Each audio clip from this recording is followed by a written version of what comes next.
So you guys are coming into this conversation. We're talking Godzilla -1 on the big screen, subtitles, all the good stuff. And go ahead, Fish. What were you saying?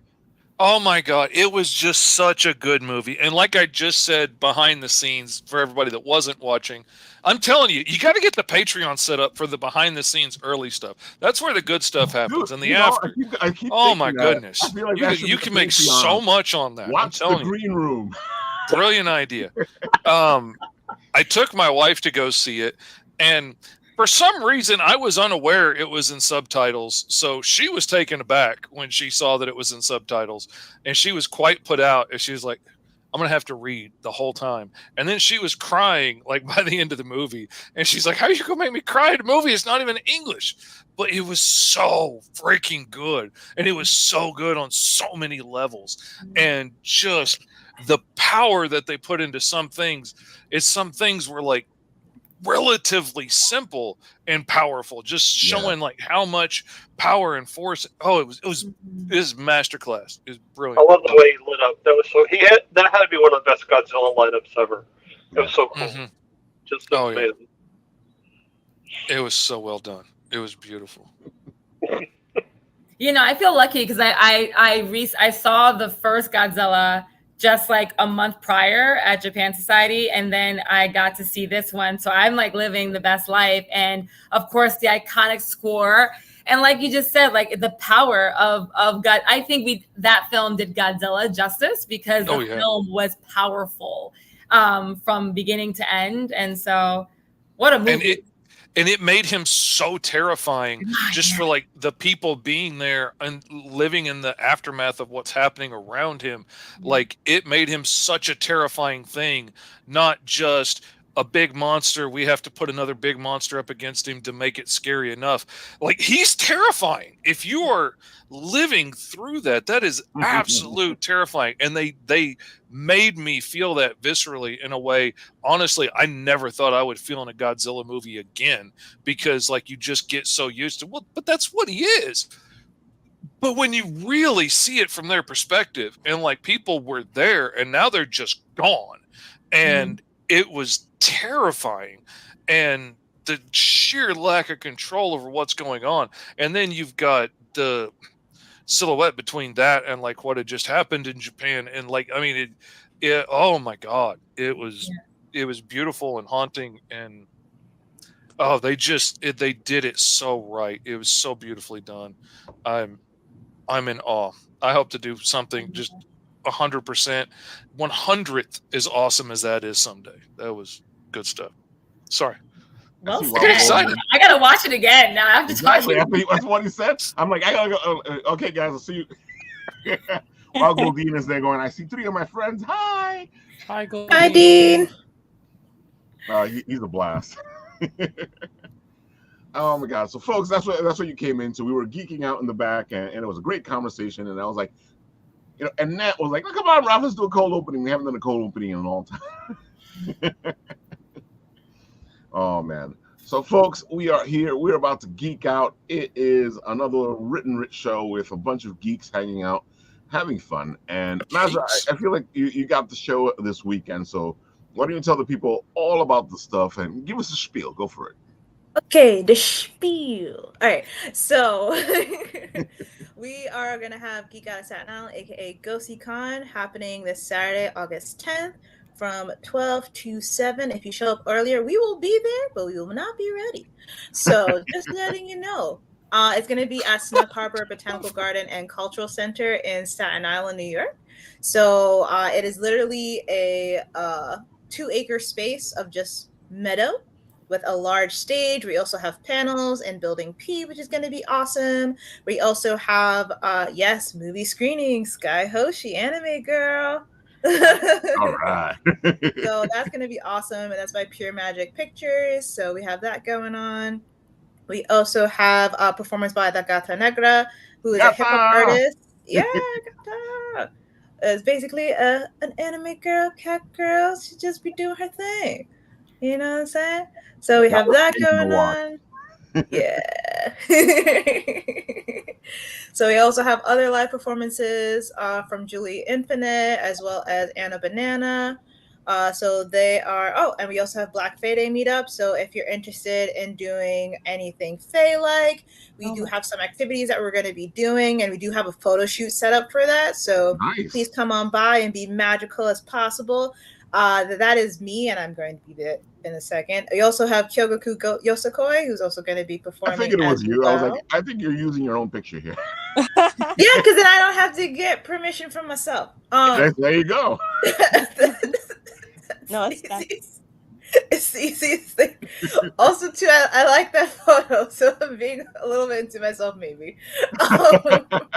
You should like that photo. That looks great. Looks fantastic. And one of the things that we figured out at Bitten Apple is that we don't have to do ask certain permissions if we do everything ourselves. And Padma started doing her own music, started doing her own things, and we started using all our own stuff and made life easier. Even though sometimes we'll get copyright strikes against our own stuff. Oh man, that drives me nuts. Oh, don't even get me started. One of the best fans I've got made an amazing rap song and did it about my books and stuff, and then just went on a tangent. But it was so funny and it was so cool, and he did it on TikTok, and it was up for like 5 minutes before they copyright struck it and took it down. Oh my god. Keep going, Naja. That's crazy. That's crazy. But yes, so we have Kyogoku Yosakoi, who's going to be doing a traditional Japanese Yosakoi dance. They're also going to be teaching a dance workshop as well. Nice. So stay tuned for that. So you'll get to learn how to do some of the dancing that you're seeing on stage. It's free. So come on down. Said free? Free? Yeah, free. For not just me, but you as well. Let me ask you this, Naja. We were talking about it in the green room, but what made you decide to go free?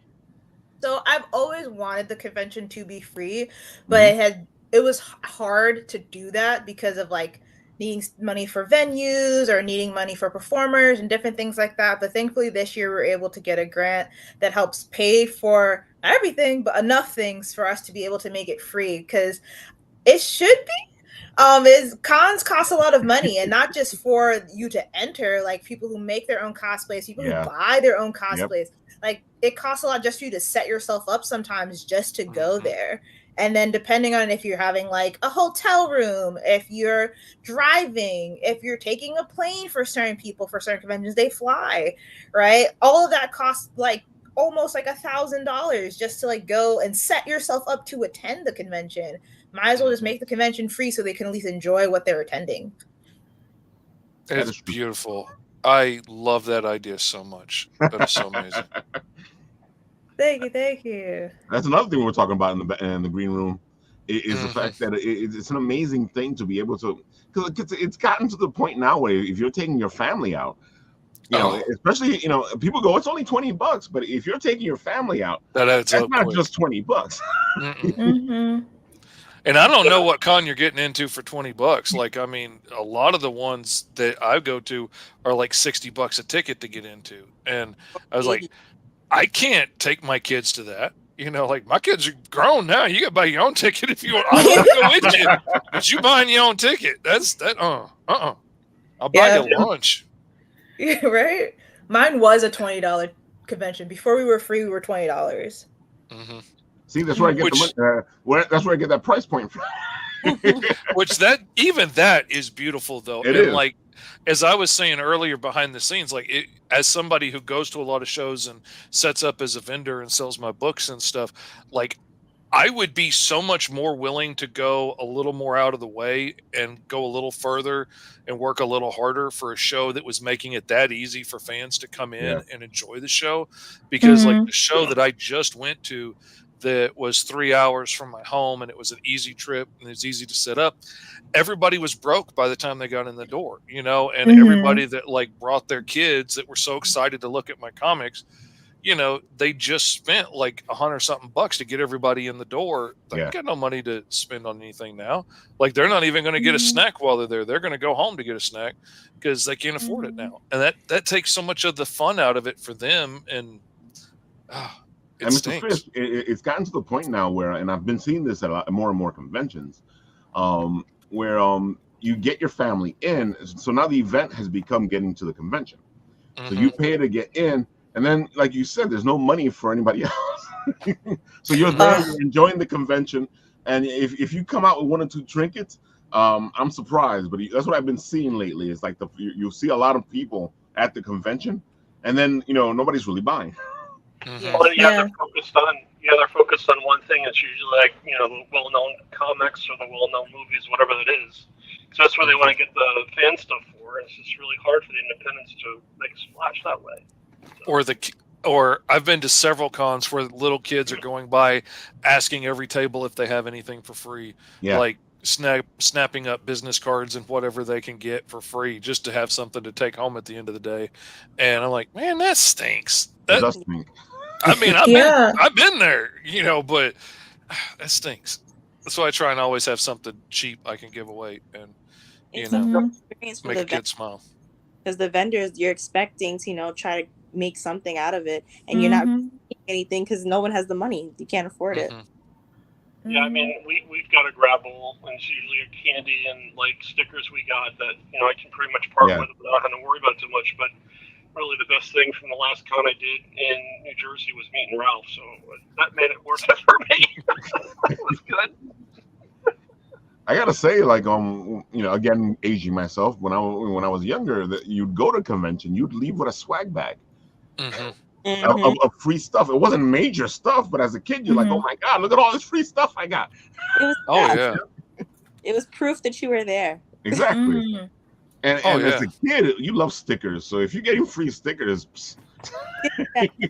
Oh man, and you can go to a job fair at high school and come away with pins and bumper stickers and frisbees and whatnot. Like, we could do some free stuff for the kids to like have something. Like, I started making these little mini comics and stuff that cost me like 17 cents a piece to make, and they look like the little He-Man mini comics. I remember those action figures, and like, they're a neat little entryway into my books, and like I'll sell them for $1, but like I'll also just like give them to a kid if why am I going to say no? Like, what's it going to hurt? But I'm a softie. You guys make a really good point, and that's like another thing too. Like, I try to do like surveys every year from like not only attendees but also from the vendors of like, oh, what are you guys expecting and things like that. Oh yeah, Jam Escape. We were supposed to do something with Jam Escape, but they had like an amazing event. That they're awesome. And so that's the biggest thing that a lot of vendors complain about that I've heard from other conventions too, not even just from mine. Is just like, oh, there's not enough people to spend the money that I need because they're already paying to come in, so I need more people to then offset that. Or if there is enough people, they just can't spend the money. Oh yeah, and that's from Mikey Makes Comics. Yeah. Wow. Oh, that's beautiful. That's one of our mascots.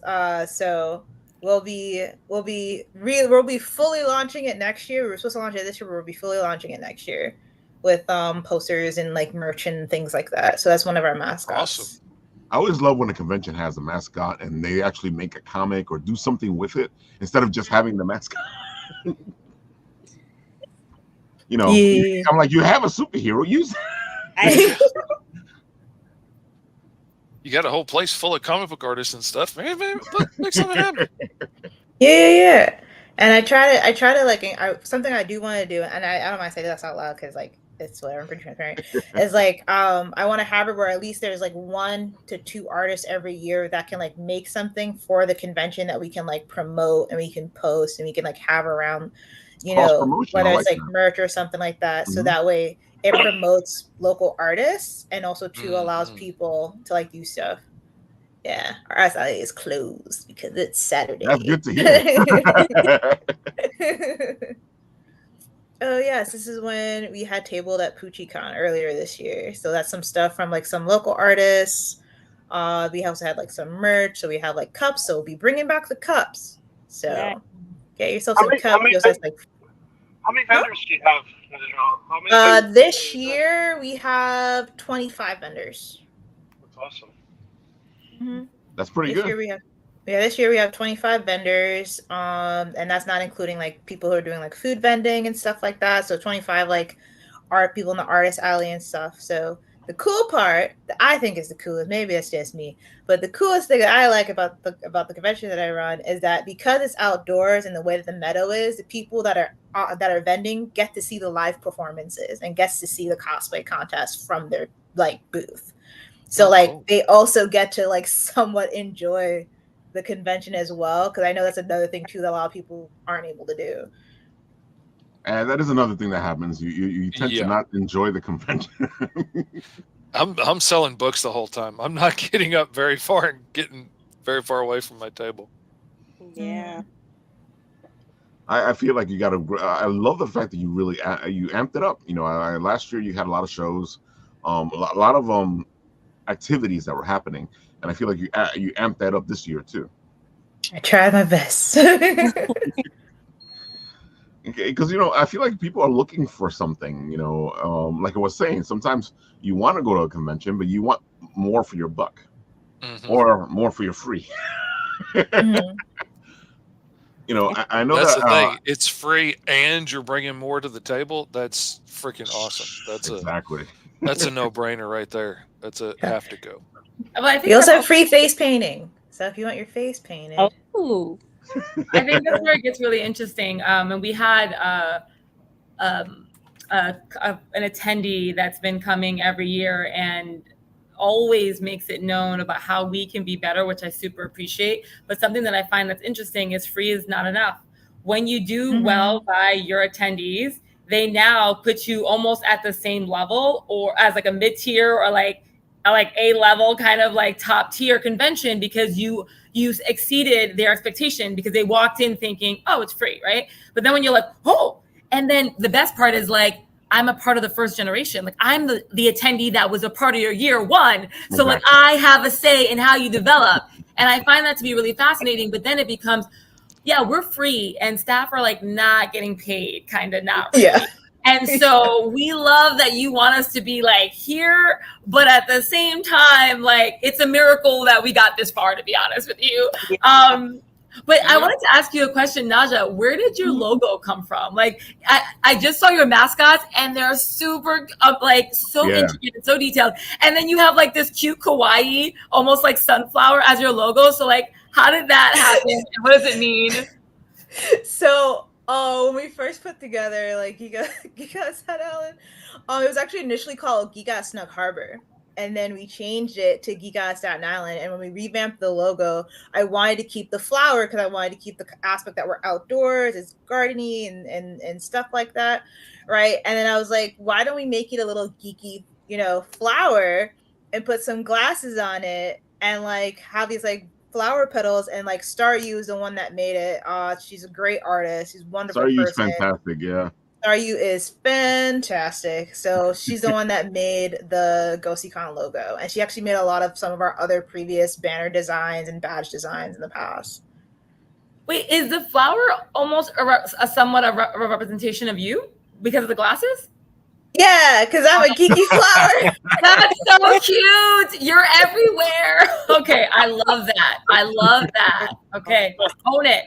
You're a geeky flower. Branding right there. Right. I want to be a geeky flower. Like I think like that's if people aren't calling themselves that already, I think like when they attend, it's like I'm a geeky flower.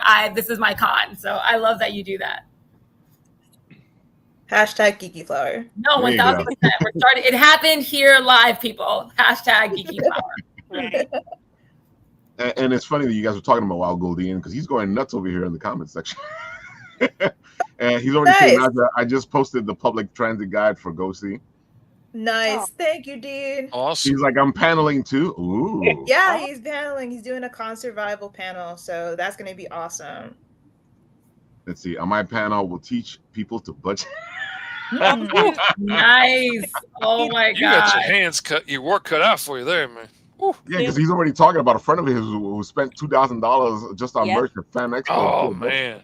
I scolded him. The last Fan Expo I was at, I had several people tell me that they had saved up like $5,000 or $10,000 just for that show in Dallas because people like, the Undertaker were signing autographs that never do.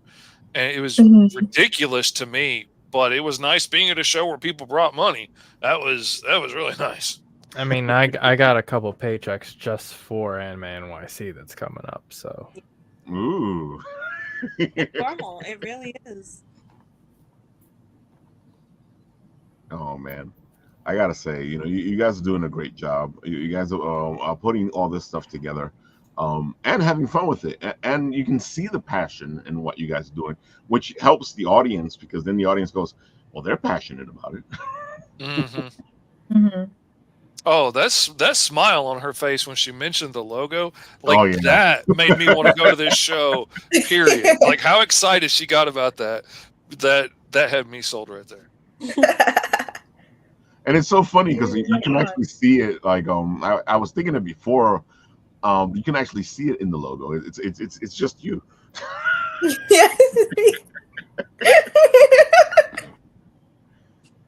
It's not always a bad thing. I tried for probably 15 years to come up with a really cool like skeleton fish design for Mr. Fish Comics. I never could find anything that just fit right or looked right. And I finally, in desperation, put a little cartoon of myself in there. Worked like a charm. So by all means, use it, enjoy it, put yourself in the logo. It's awesome. I agree. I was about to say Mr. Fish's logo is all him. Yeah. Oh There you go. It's silly, but man, it works. So you don't forget it. Oh man, yeah, you got to make it work. Yeah, fantastic. Especially if you're a character. Yeah, like 3D just a effect. little bit. Eileen, I know that your convention is free as well. Was it a hard decision to go free, or was it just the first? Was it from the get go? You go, it's going to be free. Oh no, it was always going to be free, and I don't know anything else. But like that's what's so funny. I always tell people, I was like, if I can't keep it free, and I hope I never change that, that I wouldn't want to do it anymore. And but yeah, it always was imagined to be free because of the young youth members that were around me that inspired me. They are dreamers like Naruto and every other anime character, wanting to go to Japan, but I can't because I can't afford it. Wanting to be animators, I can't because people that look like me aren't animators, or like I don't know how to do it. Like, where would I start? Who would I speak to? It was like multiple barriers would always just like come up in front of them as they were speaking about something that got them super excited, like their eyes would light up. And as soon as we got to that point of like, well, then how are we getting there? It's just like, well, I don't know. And then the fear that comes with that. So when the opportunity came to apply for a grant through the Brooklyn Public Library, I jumped for it. I pitched, Nice. and I couldn't imagine doing anything but free because I was thinking about those very young adult members when I was pitching. I was talking to them in the audience. I was saying, like, I'm doing this for you specifically. And so, of course, there would be no barrier. Of course, it would be 100% accessible. So, yeah, it was always meant to be free. It was birthed out of freedom. Yeah. And I gotta say, when I was walking through your show, I was impressed by the vendors you got. Because I was like, oh, and it was stuff I hadn't seen before, so that made me even happier. Because sometimes I go to conventions, oh, I know you. Yeah. and we actually had James on the show on Monday, and his Blue Hilda, which is amazing. Oh. It was interesting to run into him there. I would have figured out, I would have seen him somewhere else, but it was so interesting to run into him in this show. And I'm like, she did a good job of putting this together. Okay, so Blue Hilda is a special thing. So what's interesting about Anitomo is that we're not like Comic-Con or some other conventions where they promote all types of artists from all storytellers. Like, we're very specifically promoting Japanese traditional culture, Japanese pop culture. But the reason why I really love the artist that created Blue Hilda is because there was something about it that felt very anime-esque. Completely, yeah. Her personality. Right. It's almost like when you think of Luffy in One Piece, current anime, and how it's like this cross-cultural relationship between Looney Tunes and One Piece today, like just mashing those together. Something about Blue Hilda brings like American animation and Japanese animation into one. Exactly. And so that was like the one artist that I was like, I need to have you at any time. And I will explain and fight as to why I'm allowing this. But shout out to Manny Knight, who is not only our, atelier curator, but also our graphic designer. He helped, I'd say, with more than 50% of the decision making, because and this is what's great. As an artist, he's traveling to all these cons that I don't have the time to go to. Ash doesn't have the time to go to. We can't afford to go to, whatever the case may be. He's doing that because that's a part of his job. And so he was already seeing people. He's like, you know what? I should get their business card, or I should connect them to Eileen or Ashley. And that's kind of how we built this curated atelier. Even the name, No More Artist Alley, we scrapped that. It's called an atelier. So it's vendor atelier, artist atelier, demo atelier. And it's this idea that we're creating a collective of artists. It's a community. It's bigger than just the selling. It's about how do we keep them connected and share with them resources and make them feel as though they're a family. It's something a little bit bigger than just the alley itself. So yeah, shout out beautiful. To them. Oh, that's awesome. I love that so much. Beautiful. And I gotta say, Industry City is becoming something, because it's a lot of people going there to do these smaller conventions, and it feels more for the people, because I've gone there now for a couple of conventions. Kaiju Brooklyn was amazing, and I don't know if you guys have had a chance to go to see Kaiju Brooklyn. But, if you like kaiju, like we were talking about earlier in this thing, you should go to Kaiju Brooklyn, because it's all kaiju. And it's funny for me, because I sat there, especially with Kaiju Brooklyn, I was like, why hasn't anybody done this? And I'm like, well, people have done this, but it just feels like they haven't done it in a while. Right. Or the kaiju become part of another convention. Yeah. Mm-hmm. That's the thing I like, is brilliant. Like curated. what they have. Brilliant. Sorry, go ahead. I'm just saying. They have a great. No, they have something really special at Industry City, and I love that it's there. It's like they literally brought Godzilla to Japan. So let's get this straight. Japan Village is the premier destination of Japanese culture in New York City. Yep. I don't know in the tri-state area, but we know for sure in New York City. They literally brought Godzilla to Japan. Like, if you think of it that way, it is absolutely genius. Which is why Anitomocom being there also makes sense to us, because if the barrier for a lot of younger people, or just anybody that's a fan of Japanese culture, if the barrier is like, I don't know how I'm gonna get to Japan, I don't know how, it's just a dream, it's a pipe dream. Well, guess what? Anitomocom is giving this opportunity to take a free trip to Japan. Like, that's a goal for us. Now we actually have a real goal of sending somebody to Japan for real, but this is step one. This is like, okay, well, there's touches of the culture. That's totally awesome. I love it. I love, the way you bridge the cultural divide, Eileen, just really introducing opportunities for people to learn, about what it is that makes this such a special thing. That's really cool. Yeah. I think it's really important that people not only glamorize what like anime culture is, but see what's behind it and the people behind it, that there's a huge slew of kind of tourists going to Japan right now, just seeing it and being super overly excited, but not really understanding what the culture is.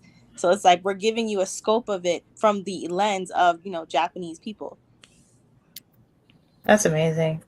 Because that's true. Because like I've been to Japan before, and like when you get there, it can be like overwhelming just because of culture shock in general, right? Just because of the difference of culture. But like if you have no understanding of what you're going into, the shock is severe. It is.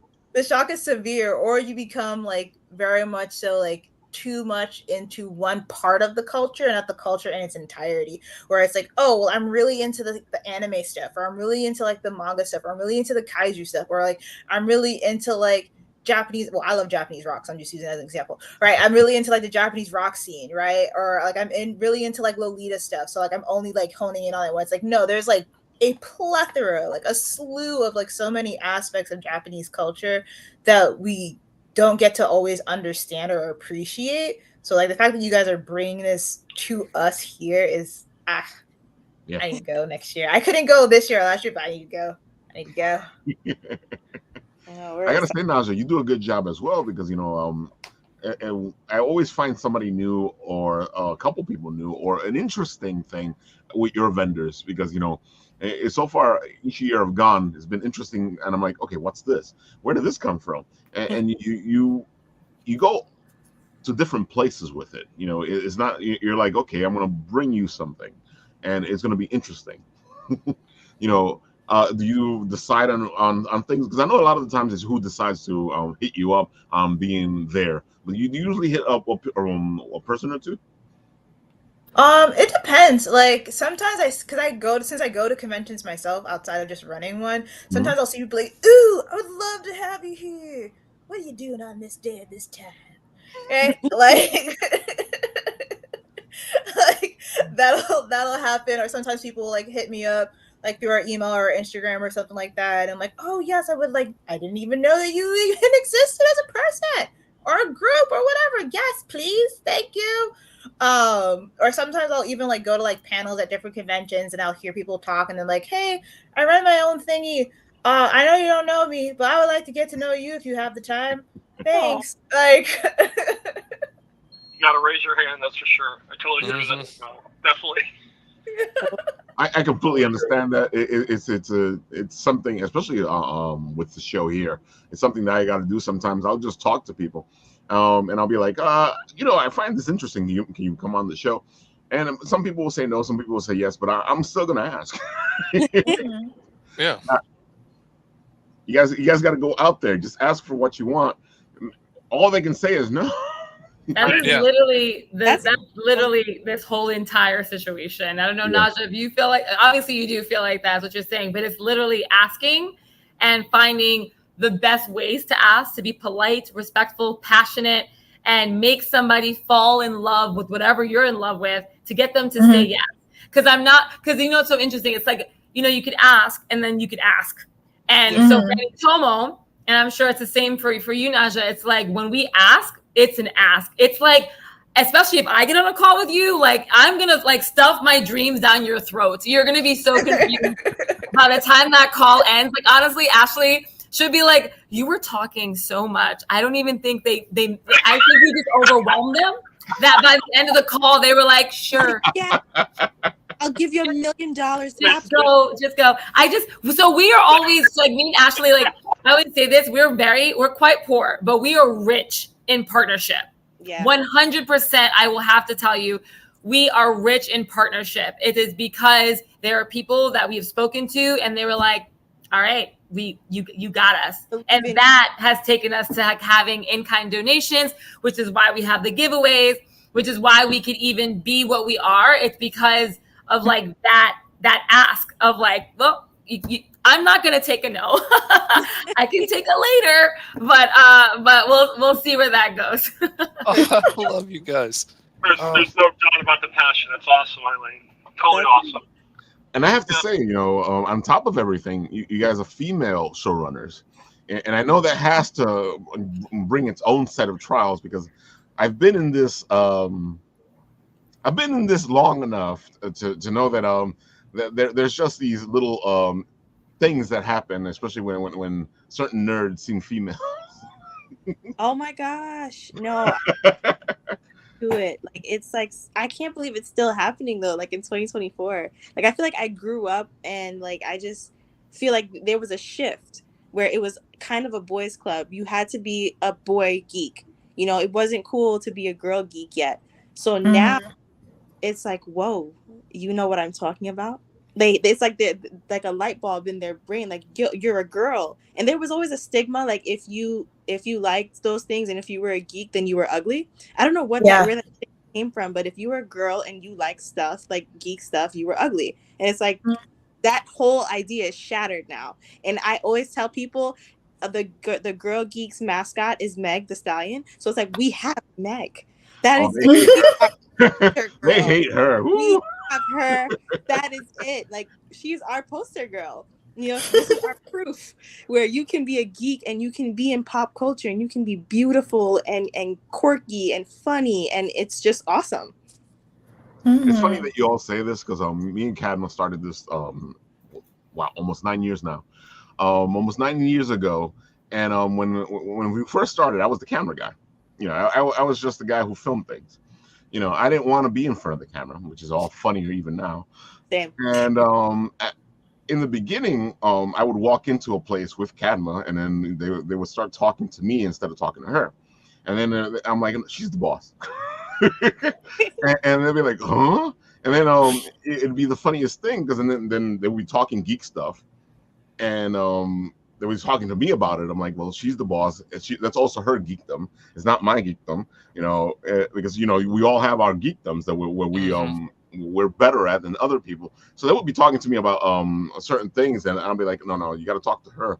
And then they all felt small, or they got small. They felt weird because then, you know, here she is, and they were ignoring her the whole time. So I completely get where you guys are coming from. Yep. You know, it's so interesting because I never envisioned myself running a convention. That wasn't the goal. It just all happened very organically, almost like it was a calling. And I just met the calling. It just felt like I was like, I need to do this because I'm around so many people that feel a certain way. And I don't feel that way. Like, I've also been to Japan. I read all the manga and anime, and I talk about it loudly and proudly. And I'm just like, I go, but not everybody feels that way. Not everybody has that sense of access. And that to me was the problem that I had. I was like, well, you should be able to talk and think and dream as much as you want. And if you don't feel like that, well, how can I be a part of making that change? But I definitely just feel like I've never experienced this situation where like men treating me differently because I'm a huge fan of anime. Because I haven't had that experience yet. And even in building out this production for Anitomocom, not one man has said that we can't or we won't or has underestimated us. Maybe we've been really fortunate, but every single person has said, like, it is so dope to work with you. How do we work with you? How do we make this happen? It's so great to have a conversation with you, but not to take away anything else that's happening in other spaces. I just have to say, like, we've been fortunate enough to just go. And it's a really nice mix of like different people. Like, again, Manny's on our team now, right? And so I think personally from the Anitomocom team, I'm not sure for you, Naja, but it's like we just see each other as creatives that are just wanting to make this keep this a safe space, keep this a passionate space to share the love of storytelling, because that's really all it is at the end of the day. When people like would judge other people for loving anime or manga, I was like, oh, okay, you haven't read manga or watched anime. Once you do, you'll understand that it's incredible storytelling. You can't deny a good story. If you're a reader, if you watch films, if you watch sports, everything is a story. You just like you said, it's a different type of geekdom, right? So it's just a different type of story that you like. So but there is an anime or manga story for you. You just have to be willing to give it a chance. Naja, what about for you? Have you felt anything in terms of like men versus women in the space of anime conventions? Like growing up for me, because I have like a two-side like die kind of thing going on. Because like for me, it was like very much so like, oh, you're a girl and you like nerdy stuff. You're weird, and I'm like, you like it too. Aren't you the weird one? But whatever, right? Like we're both weird, and that's okay, right? But there's also like the other part too, because like me being Muslim, and I've been wearing hijab since I was like younger, so like since like age like 9 or 10. So like when I was going into school, it was very much so like, oh, Muslims don't like regular people stuff. They very much so thought we were very much so secluded in a cave, don't do anything but stay at home. So when I was doing all these things, especially starting my convention, there was like some patches that I hit along the way, which is another reason why I had to have it where it was like a paid thing as opposed to a free thing. But also too, like now it's a lot better. There's a lot more people are like, oh wow, you look like me. Like I would love to go to a place where people also look like me, or I feel like I'm being represented, or that people actually accept me in this space. Like We've had panels on like Muslim representation in media. Like we've had panels on like Muslims in cosplay. Like how does that work? Or hijabis in cosplay. Like I've been on panels about like modesty in cosplay. Like we've been on different things to try to like support people from different aspects of our community. Like I always have like this like slogan, not slogan of like, we're called the forgotten borough, but I'm gonna make us unforgettable. I love that. Yeah. That's the way to do it. Oh, and she just stopped talking. That was it. She just ended. She was like, that's where she drops the mic usually. Yeah. Bye, guys. See you. Thanks for having me. Bye. See you in Staten Island. I love, oh my God, Naja, like I'm like such a fan of you, and I really just got to know you now. But it's like, because like if I was an investor, remember guys, I'm poor, right? So like if I was an investor, Naja would be somebody I want to invest in, because you have all the things that like an iconic shonen anime would be, right? Like the underdog, like, right? The borough that nobody talks about, it's not included. And then on top of that, this other piece of like, I'm a woman of color, and I'm Muslim. And there's and you own all of that in your convention. And one of the first things that I realized that got me really excited about your convention is like your programming. Like, you know, like you were saying, like, no, not just Anitomocom, like Naja, like you do a great job at programming. Like your programming to me is so stellar that it really makes me, first of all, you have so many things that is going to make your convention blow up, period. And I was telling her earlier, I cannot wait to see a bunch of cosplayers riding the Staten Island ferry and like waving to the New York Times, because I told her like that is a New York Times article. Cosplayers take over the Staten Island ferry, and it's going to be your day when that happens. And I can't wait to be on that ferry with them. But I wanted to ask you, what got you, like what hit you this year to create your program for 2024? What inspired your program for panels and events? Was anything that you saw or experienced? Yeah. So for this year, like we did bring back some panels that we had last year, which was like the traditional Japanese dancing, like the Yosakoi dance team. So we brought them back because it seemed like a lot of people were really interested in it. And I was like, why not have it where it's accessible again? If we can get it again, let's do it again. Right. We brought back another panel that we've had before, which is a con survival panel that Dean has done a bunch of times, which is great because everyone needs to know how to get to places. People need to know how to deal with con crud and con flu and like how to budget and stuff like that. Like that's super important when it comes down to conventions and stuff like that, you know. And then like we have like Sky Hoshi, which reached out to us, and like they were like, hey, we have like this movie that we want to do, and we're like a local production studio, like, can we do it? I was like, yeah, of course you can. Like, we would love to have you guys. So like that's kind of like what usually steers our programming is either the people reaching out to us or we reaching out to the people, or a combination of both, right? Because there are times like I've been to like DreamCon in Texas just as an attendee, right? And like I've had people that have like talked to me as like, oh, I've seen you at this convention all the way back in New York, and I'm like, how you doing? How's it going? And like having those conversations too, and like being down to earth with people, I think also affects programming, as well as like how connected can people feel with the programming that's here. Because there are times that I have been at panels and other conventions where I felt very disconnected when I thought I was going to feel connected with the people or what the content that they were bringing.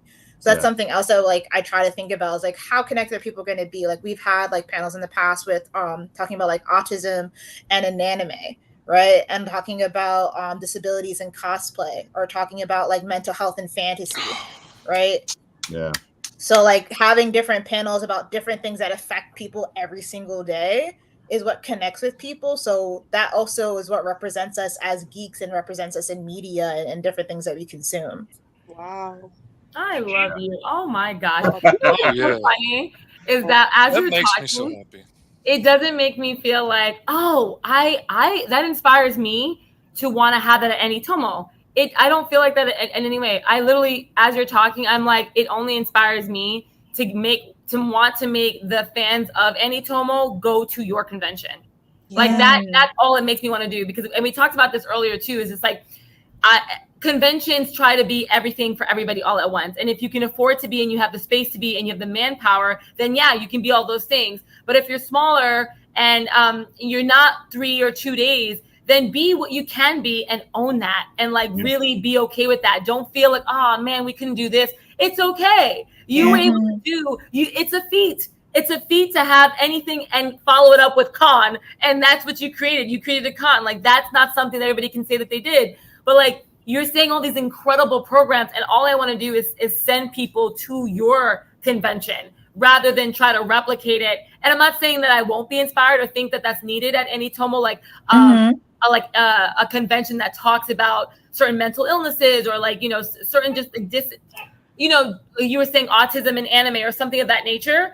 I'll be inspired if people ask for it, but I also just like it'd be so much better and I think more powerful to support your convention and to make that and to get people to go to your convention. And that's what I think immediately. So again, to hear your programming, it's quite incredible, and I already feel connected to that compared to some larger conventions where I'm like, it's going to be a party and that's great, but like when you get down to the panels, like what are the panels really talking about? And yours is talking about a lot. So shout out to you. Thank you. I feel the same way about yours. Like I'm like, people need to go, including myself. It's happening. I'm making it happen. That is my 2025 New Year's resolution is to go to Anitomo. Please do. I feel like that's the thing about intimate conventions. Like it's not even like intimate because they can grow in size, but I just feel like the paneling, the programming is so different. Like I've never been to something where they press on mental health and things like cosplay, things like fantasy, just you putting yourself, that's a different type of representation right there. So give yourself a pat on the back, because that is disability in cosplay is a big deal. Like, I mean, I was in a wheelchair for 15 years. Like, there's very little you can cosplay in that unless you can build something around the thing. Like, it's a whole thing. No, you really have to get creative and touch on a different spectrum of your mind. Like, what can I do to make this awesome and still be me? You know, and that comes with a cost, unfortunately. I was going to ask you guys. I mean, do you talk or communicate with the people who attend the con just to get the reactions and try and figure out what it is we can do for the next con? You know, and I find that to be, you know, being a vendor myself, I never hear from that organizer afterwards. It's just like, I'm just wondering if you guys try to make that outreach to your attendees just to get a sense in terms of what we can do for the next one, you know? Yeah. Go ahead, Ash. Sorry. We're very similar to Naja in terms of like sending out surveys and really getting a feel for how it was for them. Like, especially for the vendors, we want to make sure that they were taken care of in that way, because they're often forgotten about in terms of just the con in general. So when we send out those surveys, it's a little invasive, but not really. It's like, hey, did you make money? If you did, that's amazing. You know, what was it? The placement? What do you feel like was good? What worked? What didn't work? Did you feel like you were connecting with people? And then we also have this initiative, kind of like There's No Table Left Behind. We have a little scavenger hunt where you get a stamp where you go to each table, and it's hard to like navigate, especially now because we're getting a little bigger, but it's a little incentive, because if whoever wins it gets a prize. So we're forcing you to go to every table. We're forcing you to see these artists. Yeah, it's great for the vendors. I mean, I tell you, I'll go to a con, and if they have the artists out front, that means no one's coming back to see us. We're coming in the back, you know. It's just like to get people engaged that way. That's an awesome way to do it. I love it. Absolutely. And just to follow up on what Ashley said, and Wild Golden just sent a little message that he reviewed us twice, and this was so fascinating to us, because the first year we honestly, I didn't think I was going to do another con after that until people were like, okay, so when's the next one? I'm like, excuse me. I'm sorry, what? And he reviewed us, and I saw the review, and we felt so legitimate. Like I went through that like as if it was like the Oscars. I was like, okay, so what's the criteria? And then we actually copy pasted that and used that as a model for like, okay, well then what about next year, and what are we doing, as well as listening to all the different feedback that we were getting from Instagram, because we run the Instagram, but there's no social media manager. It's me or Ashley. So we would get those comments back, but to his credit, like he was the first person that was just like, oh no, you're officially a convention and you're on my turf. So I'm gonna give it to you, and I'm gonna give it to you good, and I'm gonna give you the ugly, and then I'm gonna give you the good. And it's so exciting, because that level of work, he's doing it and not even charging. Like he's just out there, just like he wants you to be better. But I really also feel like if he's reviewing you, that's like you've been selected, you've been chosen, because that means that he has faith in it. And he only does it because I imagine the way that I feel is that he's doing it because he does have faith in you being better for the community, for the greater community. So like, all right, let's do this. And so I loved that we had not only Wild Golden first year, but now we have all these surveys that to really support us. What about you, Naja? Dean, same. I feel like we live the same life. So Dean's the first person that ever did like a review for our convention as well. And so like that was like super duper amazing because I was like, wait a minute, people are writing reviews about us? We're legit, like and he's very thorough. Like he's very thorough. And I really appreciate that about him is that like he's thorough, he's precise, like he understands what he's doing. He comes from the perspective not only of the attendee, but he also comes from the perspective of understanding like it takes a lot to run this stuff. So some of the things that you guys might have hiccups about, like you can't really understand some of the hiccups that could have possibly happened, right? So it's like he comes from this very like realistic perspective, which I thoroughly like appreciate a lot. Like definitely. What's also funny is that because I actually didn't put 2 and 2 together the first year of like who the person that I saw was actually also the person that was going to review Anitomocom. Yeah. But then in the back of my mind, I thought to myself, as we were like gearing up for Anitomocom, I was like, okay, I know he's going to be here. So I'm going to make sure that he has the best time. But you forget about those things because you're running thousands of people around you and you forget. And so honestly, we were chit-chatting late in the evening with his crew. And I'm just talking to him like a regular person, like, okay, what's up? Like, we're having a good time. We were talking. And I think that works better because you can't butter him up. There's no buttering him up. He will smile at you and really like you as a person. It does not change the fact that he's going to come for you because it's bigger. It's bigger than you. It's about the convention. And I love that he can separate those two things and do that legwork because that's what we're thinking on a smaller scale as a team. How can we be better? Well, great. Now you have somebody who cares enough and has the time, because that takes time to walk the entire convention and have actual comments, not just that was good, that was bad, that was meh. That's not what he's there for. So it's kind of cool, and he's also like a secret ninja. So it's like he's there and he's not there all at once. I love it. Most people don't realize who Wild is when Wild. And sometimes I don't even know who Wild is when Wild is. When he's right in front of you. Exactly. That's the magic. I love that. It's like you cannot butter me up that easy. Well, just finding somebody that'll give you straight feedback is so hard. Because everybody wants to butter it up and make it all flowery and not hurt your feelings. And I'm like, I'm autistic. Just tell me straight. Like, you're probably not going to hurt my feelings. And if you are, you're going to hurt it either way. So just tell me straight. It hurts a lot more to just keep doing something wrong and not know that I could have made it better. You know? Totally. And Mr. Fish, I got to say that. Now that we've heard you say that, you got to tell the people your stuff. Go ahead. Give them the spiel. Oh, like about my book or just about who I am? Because that's a whole different thing. All of it, man. Give them the whole thing. All right. Well, I'm Mr. Fish of Mr. Fish Comics. I was labeled the fastest working man in indie comics by somebody that came on my show one time, and then I took it and ran with it. But it's true. I've done like 90 books in the last 5 years. Yep. And I knock out a lot of stuff. Usually you give me a script, I give you a finished book. I do the penciling, ink, lettering, coloring, everything but the edits. And I have done 13 of my own books in like the last 2 years, and Alice Lost in Wonderland is my most recent book that actually I've been working on for 30 years. And it's a story I tried to self-publish 30 years ago, but the world was not as conducive to being able to do that as you can now. There weren't just printers that you could, email files to. You couldn't even email files back then. And I talked to the local printer about printing a comic book 30 years ago, and it was 10 grand to do 5,000 copies. And I mean, as a young dad, that might as well have been $10 billion. There's no way I could have afforded that. And there weren't crowdsourcing or any of that stuff back then. So it's just, tough.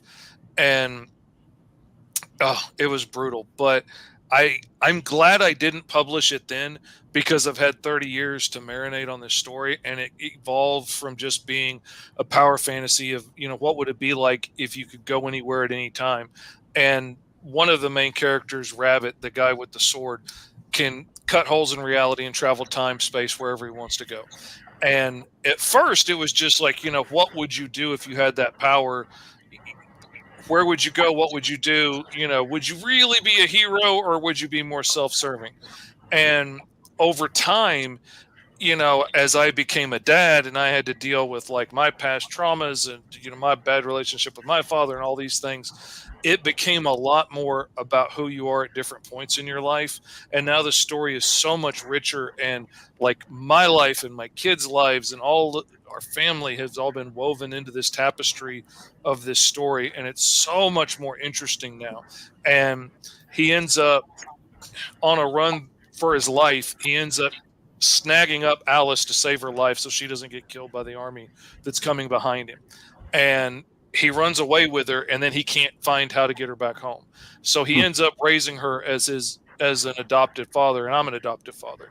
But he's not quite as good at it, and he was pretty young relatively when it happens, and so he doesn't do a great job. And they end up with a shattered relationship, and it gets really complicated, and it's beautiful.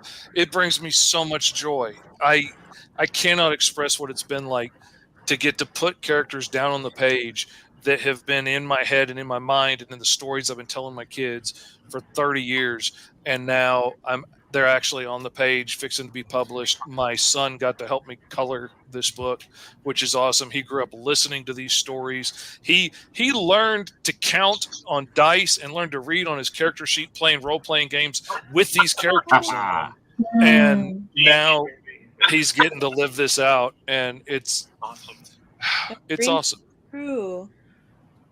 This is the whole reason I got into doing indie comics. This is what I've been chasing after for 30 years. Every book I have done up until this point has been clearing the ground and laying the foundation to start telling this story. And I kind of changed the story, and I turned it, and I made it more from Alice's point of view and stuff than Rabbit's. And I think it's a lot more interesting now, and you get to see it from a more complex point of view, and get to see how you can try really hard to do everything right and still like have your kids grow up to hate you. And you can try and do better than your parents did and end up making whole new mistakes, and all kinds of cool stuff. And there's criminal warlords and armies of time worshipping cultists and ghosts and monsters and all kinds of cool stuff. So there's lots of sci-fi action. There's lots of multiversal time travel, complicated nonsense. This happens because you did it in the future. All the fun stuff of doing time travel. And there's all the other books and stuff that I've worked on my own that you can pick up. And lots of awesome stuff. But yeah, this book has been what I've been doing it all for. That's what all of this was for, was to get where I am right now. Okay. So when Naja got so excited and her eyes lit up about talking about her logo, I was like, you had your moment. Like and I can't tell you how happy I am. And just to be able to take the things that are in my head and put that onto paper. And I feel like that's something we all have where, we're producing events, Naja and Ashley and I, and but it's the same thing. Like, to take what's in here, it eats at you. And it also it's like a beautiful gift and a curse in a sense, because it stays there and you're really just trying to bring it to life. But I love this. And this is, it's so funny, like a convention within a convention within a convention. Like, you have Artist Alley, right? But imagine if you could really spotlight artists in a different way, because to hear you talk about your work, it was maybe you spoke for maybe 3 minutes.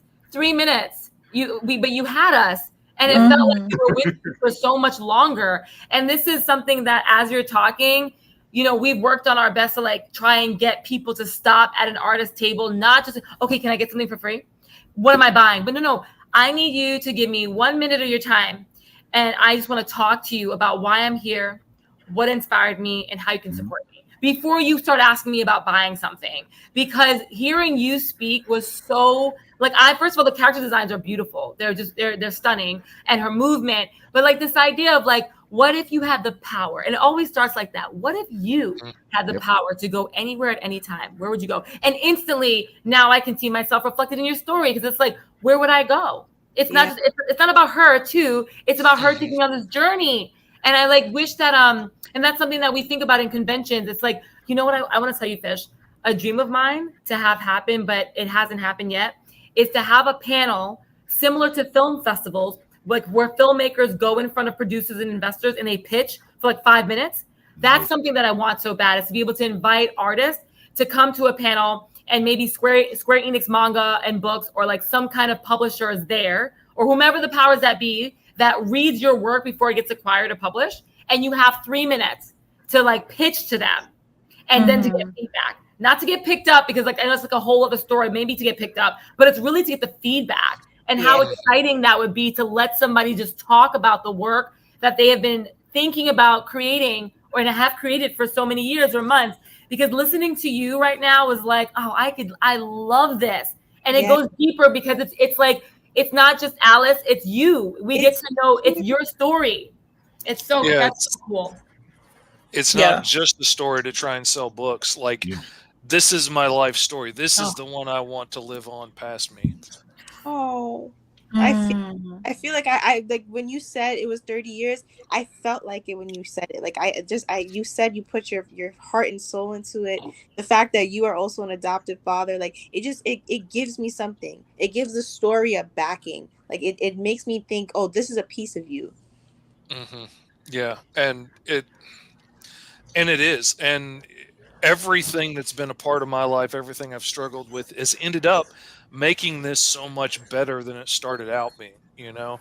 And honestly, I'm really glad that the 20-year-old me didn't get that book published, because the first issue that I did, I still can't show my kids. And some of them are grown with kids of their own. Wow. And I still won't show it to them because it's nasty. But I was, you know, 21, and I was trying to show the world how grown up I was. So I made it very grown up. And then, surprise, surprise, nobody wanted to carry it unless it was wrapped in brown paper and sealed in plastic, and behind it you had a show ID to get for it. And they wanted 80% of the cover price to hold it on consignment. Like, nobody would just like sell it. So I'm glad it's not out there with my name on it now. I'm so glad.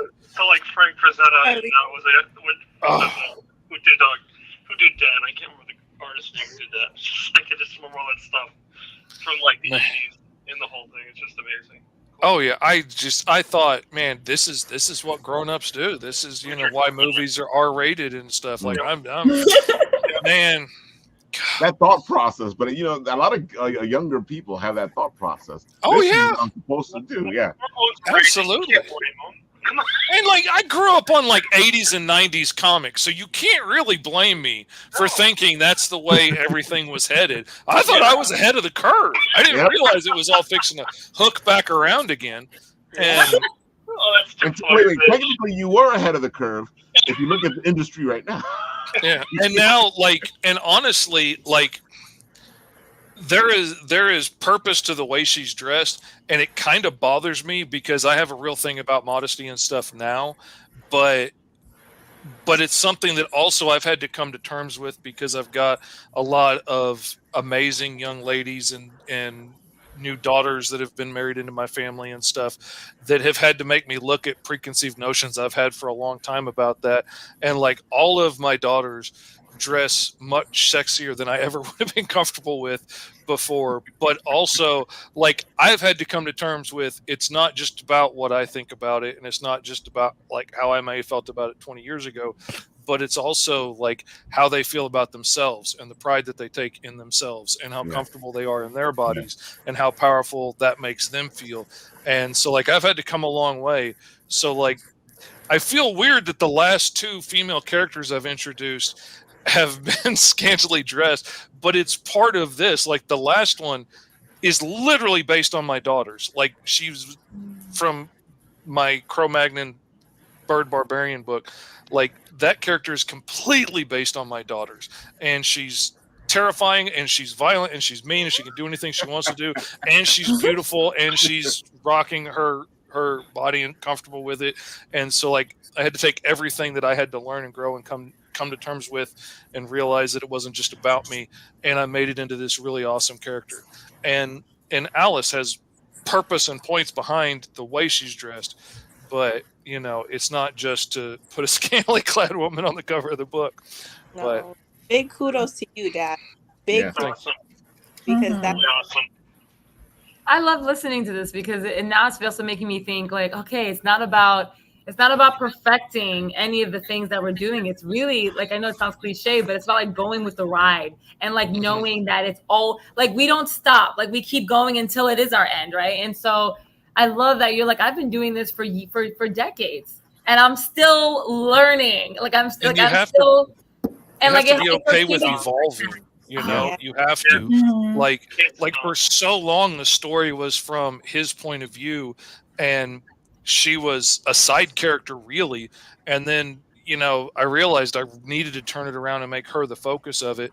And then you can better see his shortcomings and see her grow to hate him for it and someday come to terms with it and all of that stuff better than, you know, from just his point of view. And a lot of that like comes with going to therapy with my kids and stuff, and you know, and trying to learn and grow and not make the same mistakes, you know, that have been made before. And it's, man, I am so proud of this. And not for nothing, like being willing to listen and take other people's advice and let other ideas shape this and not just say, no, this is the way I imagined it. It's the way it has to be. It can't grow beyond my grasp. But like, I brought a friend of mine in that I really trust, a writer that I really respect, and he started kicking out ideas and I was like, oh man, that's beautiful. Yeah. Like, I mean, if we weave these two things together over here, that makes it so much more beautiful and stronger than it was before. And it's not the way I originally imagined it, but I'm not God. Let it grow, let it change. Yeah, if it can be more beautiful because we worked on it together, absolutely, I'm happy. Totally awesome. Oh, that's something that we think about all the time at Anitomo, because we're only, and Naja, I got to hear from you. This is so interesting that you said this, Fish, because we're only to start second year, right? And so when you're building, it's like with a child, right? When you're building a child, you're the one that coddles it. You're the one that teaches it how to right from wrong before you send it off to school. But you're like, now you're going to school, but you've been taught, like you had a structure. So you're okay. You're going to know when it's like not okay to do that because we taught you how to survive on your own. But because we still feel like we're just crawling, right? We're a toddler. It's, for me, sometimes I'm like, no, I definitely have a vision for it. But you know what has, even Ashley, like when it comes to marketing, she's like, no, it has to be like this. There's a reason, there's a method to the madness, there's a strategy. Marketing is marketing for a reason. No one's gonna like pretend that it's not important. But you know what has always made us bend? Money. When money's not there, you're like, you know what? We didn't need that anyway.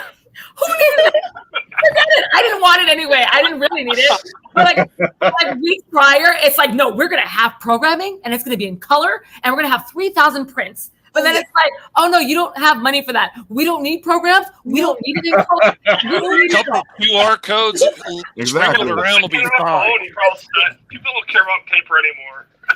But that's what's so interesting is that like I have to like learn from Ashley, like she's like, but and she said this earlier. She was like, people want something to hold on and to remember to. That's why those stickers matter. Yep. That they need to feel like they are inside of this thing, right? That we've created, whether it's anime, manga, sports, whatever it is. You want to have something because we are physical beings in a physical space.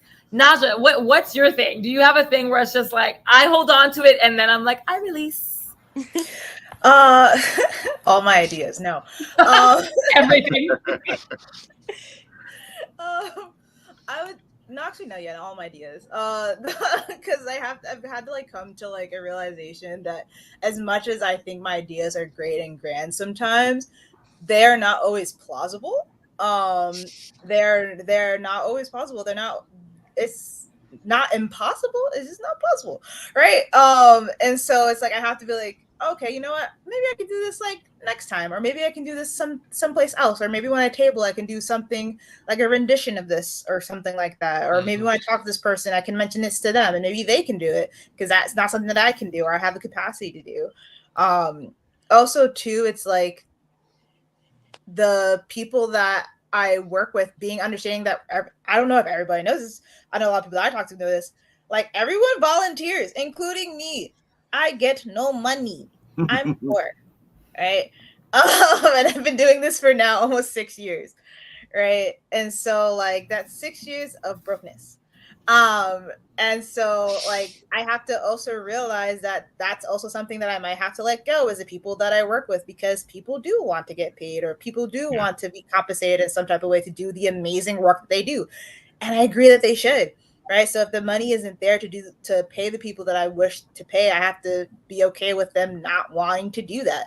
And I think that sometimes can be hard in any volunteer space, whether it's like in a nonprofit space, whether it's in like a convention space or whatever the case may be. Like if you have volunteers, you have to be okay with the fact that they may not show up, or they may not do the thing that you want them to do, or they may not be like this upstanding citizen who's like able to do everything, or is like the most fantastic, or be able to do it the way you wanted to do it. Like that's hard for me, is to let go and just be like, okay, Paul's going to do it the way Paul's going to do it, and it's not going to be the way I do it, but he's going to do it, so I'm going to let him.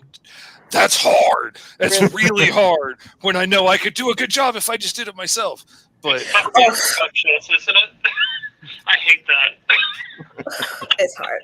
It's super hard. Like that's something that I've had to learn like over the years. Like, and I'm still learning it, because there's definitely time. And you can ask like if my other team members are on here, like Naja, you know that you do X, Y, Z.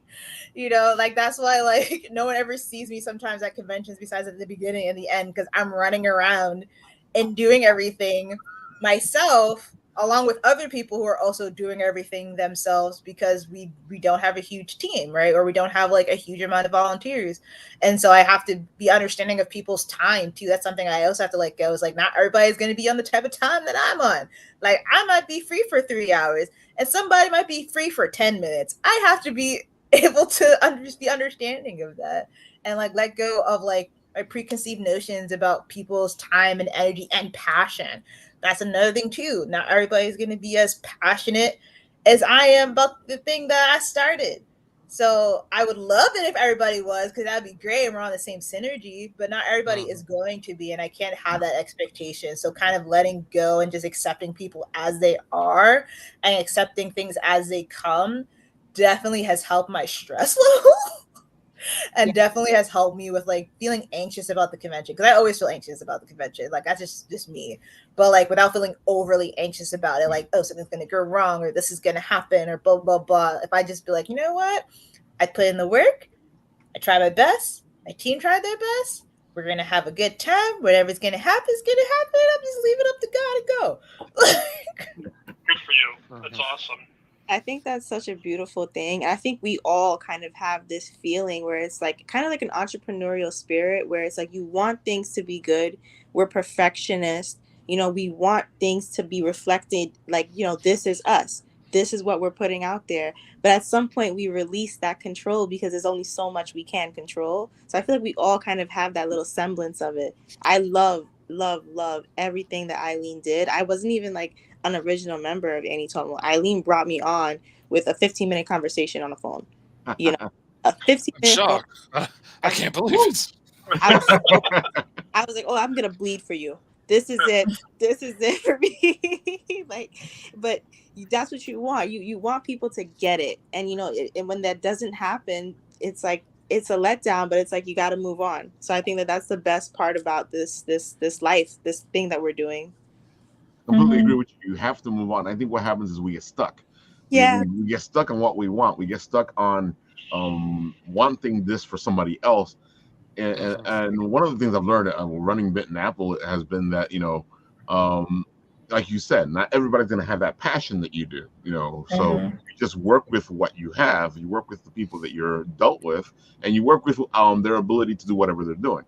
You know, you allow them to be them and do what they got to do.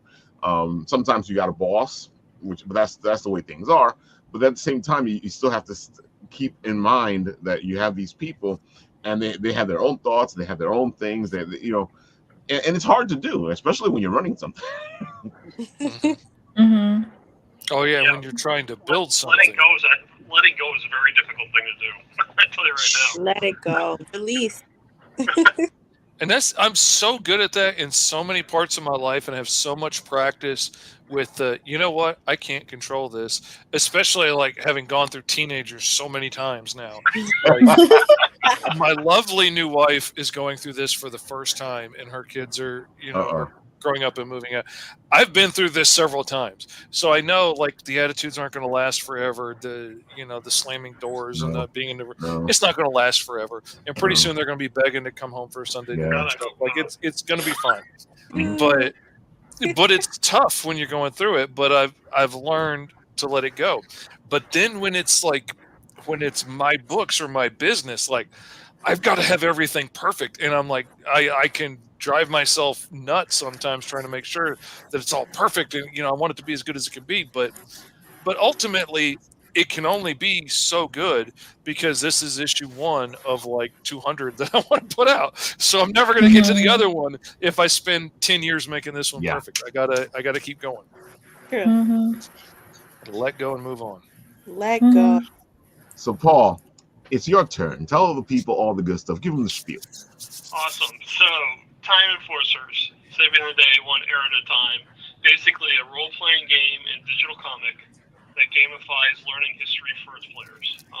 This came out as an idea for me during COVID. I saw what my son and educators are going through in terms of doing an all virtual experience for learning, being essentially thrown into the cauldron with really no tools to do it. And so I really wanted to make a game in a book, a digital comic book that would make learning fun. I mean, I went through the history course my son did on the Civil War during COVID, and believe me, I'm a total geek when it comes to comic books as well as history. And I love the Civil War. When I was growing up, I went to the library and consumed as much as I could about learning about the Civil War. After going through what my son went through during history class for the Civil War, I want to take a pencil and just jab it in my eye. It was like the worst experience going through that. It's like I actually hated the Civil War, which I love. I mean, our history is so rich during that time, and it's just like to realize that you can do things better and make it more engaging for kids. That was really the impetus for what I wanted Time Enforcers to be. And so it's meant to be a fun learning experience. You jumped into a role-playing game. You take on the characters in the game and go back in time. And while doing that, you're actually learning about the times those people lived in. And hopefully, we'll take that learning and start to investigate on your own. So that's why we include all the references that I used to create the game, or whatever episode that we're working on. I'm not a historian, so I want to make sure that I properly credit the people that I use to source this information. And that way kids can go on their own and learn enough for themselves. Ultimately, that's the goal with this game, is just to make them have that experience that this is really cool to me. I really want to learn more about it and have them take the next step and do that. And so, that being said, I mean, we have the first episode done. It's called Time Out of Time in feudal Japan. So you go back in time as feudal warrior Kaizen to figure out what's going on with the disruptions in the timeline. And you go through a whole bunch of, there's like 3 levels in the game, and you confront the bad guys. And you have to talk with the Inquisitor, who is actually the person who poses the questions to the players as they move through it, and they have to answer the questions properly to get the progression through the game. So essentially learning history as you go, we really don't realize you're learning history. And so that's really, how I wanted to play this, is like have fun while you're doing it, and also pick up some things as you go along the way. I call it lore worth learning. So I played a lot of video games in my life, and I love the the fiction aspect of it, like with Destiny, or, I can't remember half the games I play anymore because I'm nervous. But anyway, it's just like, I love reading that stuff, but why can't we give kids something to read that we'll actually be able to use outside the game once it's done? So that's really the goal with this. We're looking to expand it beyond the game. We want to make a project-based learning system where they'll be able to go in and actually work as groups of kids so they can actually develop their own level for the game. That means actually creating the characters, researching the information, and then actually building the program out so they can actually make their own level for the game. Ultimately, that's the goal where I want to go with this, is making it a totally learning experience for kids as they move through this. So Ralph has it up on the screen. I'm trying to get people engaged in this project. We actually have a contest going right now. It's going through the end of August. We're asking people to choose who the next character should be for Time Enforcers. I apologize for my dog Cindy. She was actually part of the reason why I started this whole endeavor. We were going to Maryland to pick her up, and it was 5 hours in the car. I said I had to come up with an idea, and that's how Time Enforcers came about. So it was like we were going to pick her up in Maryland. Anyway, the next agents contest is all about getting people involved and choosing the next agent, and then we'll be offering a bunch of prizes. We have actually 3 or 4 prize packages that we're giving away. Really cool Time Enforcer swag for people that participate in the contest, and we're looking to hopefully develop more characters based on this. Really excited about this, and this is just again a passion for me that I like to see learning become fun again for kids, and that's really the ultimate goal of this. I gotta say, like, I know exactly what you're talking about, because when my daughter was home during the pandemic, watching her learn, it was the weirdest thing in the world, because you sat there going, what are they doing? I didn't feel like they were engaging the kids. It was more like you had a talking head talking to the kid, and they were like hoping that stuff would stick. It wasn't sticking. I'm sorry. I sat through it. It wasn't sticking. I just wanted to walk away from it at some point. Oh, definitely. Which is sad. Which is sad. I mean, that's not what learning should be. Learning should be fun, in my mind. If it's fun, you'll remember it. Like, I remember my history teacher, he told stories. And I remember Alexander Hamilton and Aaron Burr, getting into a duel like I was there. And I just remembered that so clearly. I was so excited when he said he was making a musical about that, because I love that story so much, because my history teacher made me love it because he told such an awesome story about it and made it fun. I hated history before that time, and now it's fun. It's interesting. I'm happy you said that, Fish, because a lot of people always go, oh, which English teacher made you become a writer? And I'm like, none of them. Well, maybe become a writer was my history teachers, because they would tell me these stories. They were and these stories were intense, and they would tell me all these history. And then I still run into that today, where people will go like, oh, I didn't learn about that in history. And I'm like, were you guys not paying attention? Was my teacher teaching me something else? Because like when Juneteenth came up, everybody was like, oh my God, this is new. I'm like, this is not new. The heck, were you guys sleeping in history class? They were. No, it just showed up on TV a year or two ago. But I've always had history teachers that would tell me as it is, or as it was, or they gave me the facts and then let me decide for myself, what I wanted to listen to. They didn't just give me the book and go, this is history. No, they were like, we're going to tell you about history and you're going to learn, No, this is amazing. All I can say is, where was this when I was in school? Right here.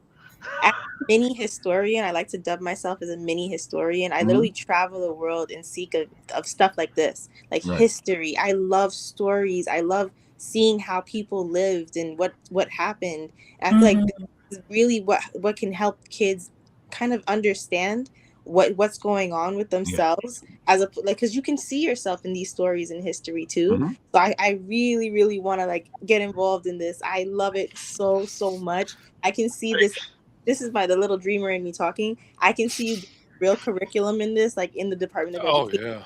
Because this that's so important. You have no idea, the stories that would stick to these kids, and you're making it so interactive with the content.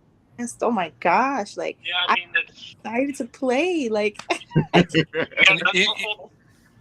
Sorry. It doesn't take that much to figure out ways to apply what was going on then to what's happening now, and make it understandable. I don't think we've ever been in a situation as close to before as the Civil War to make that make sense.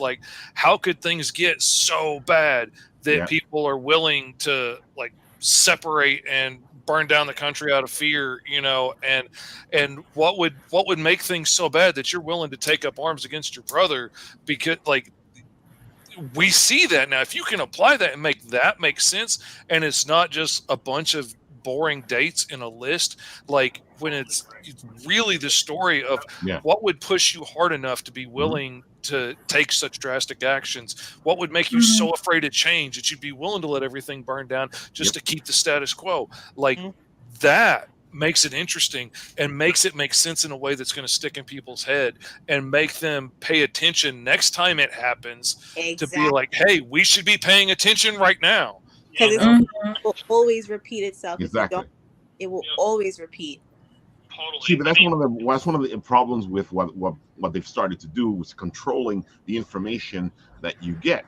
Because they don't want you to know history, because they don't want you to know what's repeating. They don't want you to understand what's happening. So they take that information, and then people say, "Oh, it's only that side." I'm like, no, it's both sides. You don't want to make it upsetting, but it needs to be upsetting. Exactly. Yeah, you gotta.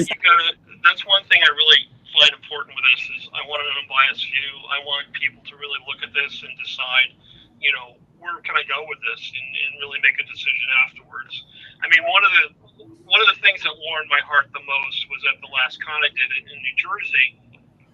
There was a little girl there. She came up with her dad. She couldn't have been more than 5 or 6 years old, and she said, "Daddy, who's this woman?" And it was a picture of the head of Amelia Earhart. And so he said, "It's Amelia Earhart. She was a famous aviator who flew across the Atlantic," and her eyes lit up. And she goes, "Can I have that?" So I gave her the print right off. I didn't even charge them anything for it. Yeah. I gave a game. I said, "Please go have fun with this and let me know what you think." And they were like the sweetest family. I said, "This is what really made it for me, was seeing that expression of wonder with this little girl, and realized, hey, there's something happening here, and this is really great." And one of the other characters, I just want to mention really quickly, one of the other characters I found in my research was this gentleman, Benjamin Banneker, who was actually lived in the colonial times, American Revolution. Okay, he was African American. He was a civil rights activist. He knew Thomas Jefferson. But what blew my mind totally was he invented the first wooden clock. So time before search, Benjamin Banneker, this is awesome. It made it for me. Just finding crap like this is just amazing. So I just love it. This is just so cool. Just really cool. Finding the history and just, focusing and being able to bring it to light just makes this whole project for me. It really does. Oh, freaking goosebumps, man. Exactly. Yeah. Get me started on, man. Yep. And it's funny because a lot of people want you to not realize that that representation is important. And it's funny because they see it that it's important, but at the same time they don't see that it's important because they've seen it for so long that they go, "Oh yeah, whatever," but they don't see it as, "Oh, I saw this and that inspired me to this." No, they don't see it like that. Yeah. Yep. And it's amazing to me. I'm getting reactions from my Facebook posts. It's like, it's men, it's women, it's multicultural. I mean, so many people had so much impact on our history as we know it, and it's just overlooked. And I think people just glaze over and just look at the important things. Like, Fish said, it's like memorizing the dates. It's like, who's going to remember a date once you leave the classroom?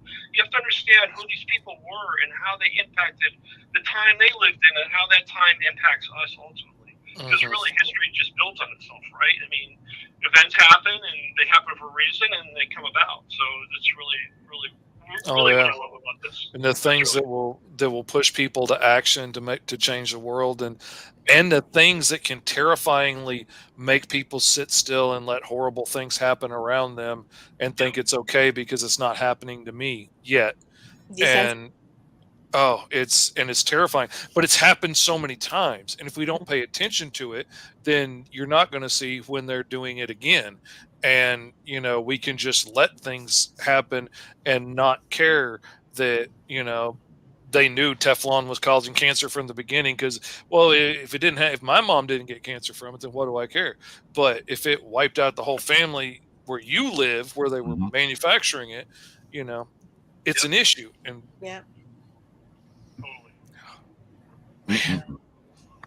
I want to learn so much stuff now. It's so serious, like, because I used to play those types of games when I was younger. Like, my mom was very big on education, so like she would have those like fun, learn about this stuff type of games, and I remember those games, and I remember playing them, and I remember being like, I know everything now because of this, right? And it made me feel like mighty and strong, and like I don't know, change the world or something like that when I was a kid because I got to know these things about history, about science, about math, like. Ugh, It's cool. I'm gonna go play it now. Knowledge is a great thing. I love it. I mean, and the other thing we're doing too. I mean, this is not the only. The game's one thing, digital comics another. We're also doing a magazine, so I'm trying to get a bi-monthly magazine published, on an ongoing basis. Where we've done the first episode, first issue. We're doing the second issue now. But basically, it talks about the characters in the game, but it also talks about the real life people who these characters are based on. So if you see like the characters in the game, C.T. Haugens was actually a scientist from the scientific revolution in the 17th century, invented the pendulum, so he's actually a character in the game. H.G. Wells, who everyone knows who H.G. Wells is, he's a character in the game. I mentioned Kaizen, he's actually based on a samurai warrior from Japan's feudal age, but we got like Amelia Earhart, and we've got Benjamin Banneker, and so it's finding these characters and histories and then bringing them into the game so it becomes more real for people. I think that's really the ultimate goal along with this as well. So there's so many amazing stories and stuff to pull from. Yeah. I have swirling in my mind right now. Like I just want to text you. Like just hang along. I mean, I just love this stuff. I'll eat it up. I mean, like I said, I've gotten recommendations from people on my posts and say I'm definitely going to look into this. This is just too cool and can't be overlooked. It's just really all great stuff. I gotta say, like, like most of you, when I was a kid and I was introduced to all this stuff, it just made me want to do more stuff. And that's why I like. It's not that English wasn't interesting. It's just that the teachers themselves, like I think it was Tate saying, it all depends on a good teacher. And when I got the English teachers, it was kind of like, those teachers like so this is English and you do the letters right, and and I'm like, okay, whatever. But then the history teachers would be like, okay, so then he comes across, they do a sword, and they yeah. Oh my god. I mean, I've had bad English teachers. I've had bad history teachers. 100%. Oh man. I could tell you stories, but when they love what they're doing and they love the stories and they want to share that love with you, then like I remember the smell of the mist as it was parting that morning, with Aaron Byrne. Like I remember it like I was there because he told the story so well. Yeah. And that's awesome. That's what you want to do. Inspire that kind of imagination and excitement and fun, Yep. So Naja, tell the people, because I see we were way past our time. So Naja, tell the people where they can go on Saturday. Yes. So they can go to Snug Harbor Cultural Center and Botanical Garden. Botanical Garden, Cultural Center. I always switch it up. Sorry, guys. Which is located at 1000 Richmond Terrace, Staten Island, New York, 10301. That is happening from 12 to 7 p.m. Like I said, you can show up earlier because the park is open. So they have like a tiny scholars garden and all these other things that you guys can go to. Come early and help set up. Exactly. So like you guys can like head over there and then like skedaddle over to where we're at. So yeah, you can go there. If you want, should I do the socials? Yeah, go for it. Yeah. So if you want to follow us on social media, you can follow us on Instagram at GOASI_con, GoasiCon. You can follow us on our Twitter, which is also GoasiCon. And you can find us on our Facebook, which is Geek Out at Staten Island. And yeah, that's us. That's what we do. I was going to ask you, Naja, because I know that Eileen did it too for her thing. Do people need to do that whole pre-purchase of the free tickets? Yes. So, okay. You don't have to do it. It's not like you can't come in because it's open. So no one's gonna stop you from coming into the space. We just prefer that people get the tickets beforehand, just so that we can have like a head count. It helps us with our figuring out our numbers for like certain things, for like spacing or like we have enough space for like at least 1,400 people. But I would like to know like how many people are coming, because like it helps us have like an estimate and stuff like that. So if you can purchase the tickets off of our website, goasicon.com, that would be great. If not, still come. Don't worry about it. It's not a big deal. Like, you're gonna be let in. There you have it, folks. And Eileen, you guys did it as well. Was it helpful for you guys? It was. Wait, says the person who was at the front area. Like, in theory, yes, in theory, it's great to have those signups because people are going to ask grant sponsors. They are going to grant funders, and sponsors. They need to know how many people did you actually register and actually how many people showed up, because those numbers are going to be different. And so we're always going to continue to do that, but find better systems. But we do know that when people actually arrived, and the scanning and the wristbanding and that takes time. And so Ashley made a good point, and that we just need to have more volunteers stationed for check-in, because you want to get people wristband. There's just so many things, because like you're saying, Naja, it's free. You're gonna get in, right? Unless like 1 million people show up. But the thing is like we could be wristbanding people as soon as they get on the line, like pass down the wristbands. Yeah. And then we scan. These are things that we are gonna like troubleshoot for next year. But Ashley can speak more to it because she was at the front desk checking people. No, you got it right on the head. That's what I was like. Don't tell them that it's not important, because that's you're right. You need the number. Like, it's an estimate is great, but if you have that raw number, like this is our Eventbrite. Here you go. Like it also shows you success. Yeah, it's a marker, because it's free. We don't really have that boundary. We don't really have a budget. We need that it sets where we are and where we could be. So it's definitely important. But it was a S show when we did it this year. We did. I gotta say, right out the window, and there's always people in the lines. Exactly. It's like Titanic, where it's like, are there any more seats on the lifeboat? It's like literally like, we're melting. Is there any water? Is there any food? And I'm like, okay, you knew you were gonna stand in line, right? Because but this is the thing. Like, then I get into that mode. This is how like you think you're like some type of Mother Teresa. You're like, it needs to be free and full of no barriers. And then you get into your producer event mindset, and you're like, but you're coming to a convention and it's hot, and of course you're gonna be lining out outside. Have you never lined up outside in an event that's long and big? Like, you have to prepare for these things. And this is where I have to remind myself post-con, I'm like, but Eileen, don't you market to people that have never been to conventions before? There are people that are not going to know that they need to have a bottle of water. They're going to be and you make it free. New people are going to come. And that's the point. Like, right? Like, you wanted them to show up, and you definitely wanted to impact people that had never come to a convention, but then they show up and you're like, but don't you know that you're going to stand in line before you get checked in? No, Eileen. No, some do, some don't. And this is where we just have to be better and more efficient. And that's the fun part, because then you're like, okay, new game plan. Pass down the wristbands. Pass them down. My first big con shocked me. I almost turned around and left. Like, when I saw that line, I was like, oh my goodness. No, I don't know if I can sit in this that long. No. Like, dude, that's what I tell people all the time, that a lot of people make the mistake of going to New York Comic Con as their first convention. I'm like, no, do not do that.